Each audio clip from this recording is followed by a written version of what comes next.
Viewers কেমন আছেন সবাই? আশা করি সবাই অনেক ভালো আছেন। আজকে আমি আপনাদেরকে চুলায় পাউন্ড কেক করে দেখাবো। অনেক সহজেই আপনারা পারফেক্ট পাউন্ড কেক তৈরি করে নিতে পারেন কোনো রকম ওভেনের ঝামেলা ছাড়া। তো চলুন দেখে নিই কীভাবে পাউন্ড কেকটা তৈরি করতে হয়। প্রথমে আমি একটি বাটিতে দুটো ডিম নিয়েছি। এখন এগুলোকে 1 মিনিটের মতো লো স্পিডে বিট করে নেব।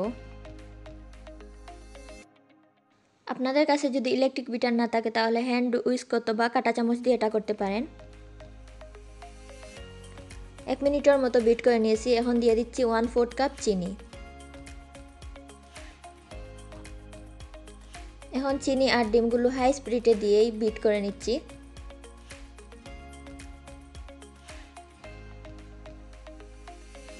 এই পর্যায়ে দিয়ে দিচ্ছি 1 চামচ ভ্যানিলা এসেন্স।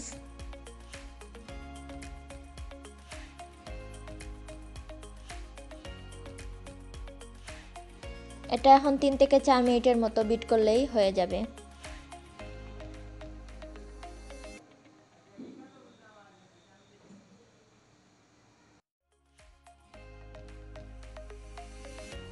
ফর্মটা হয়ে গেছে। এখন চালনি দিয়ে সকল শুকনো উপকরণগুলো চেলে দিয়ে দেব।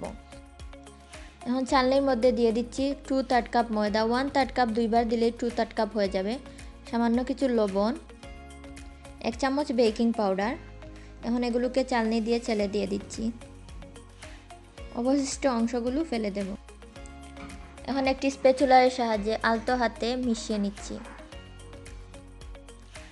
মেশানো হয়ে গেছে। এখন একটা মোল্ডের মধ্যে তেল গ্রিস করে নরমাল কাগজ বিছিয়ে দেব। এখন মিশ্রণটা দিয়ে দিচ্ছি আর মিশ্রণটা দিয়ে 2-3 বার ট্র্যাপ করে নেব, এতে বাবলসগুলো চলে যাবে। উপর থেকে দিয়ে দিচ্ছি চেরি। চুলায় একটি প্যান বসিয়ে ঢাকনা দিয়ে ঢেকে 5 মিনিটের মতো প্রিহিট করে নিয়েছি। এখন দিয়ে দিচ্ছি মোল্ডটা।